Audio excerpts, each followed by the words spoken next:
Delta. Mr. Speaker, Fiji has just experienced massive floods causing millions of dollars in damage, displacing thousands of people and killing several families.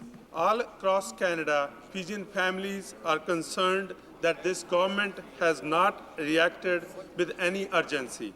Canada has pledged no form of support to deal with this Fiji situation. Canada has a long-standing tradition of providing humanitarian aid across the world. I ask this government to listen to the Canadians of Fiji origin and provide the necessary humanitarian support that is needed for the people of Fiji. Honourable member for Glengarry.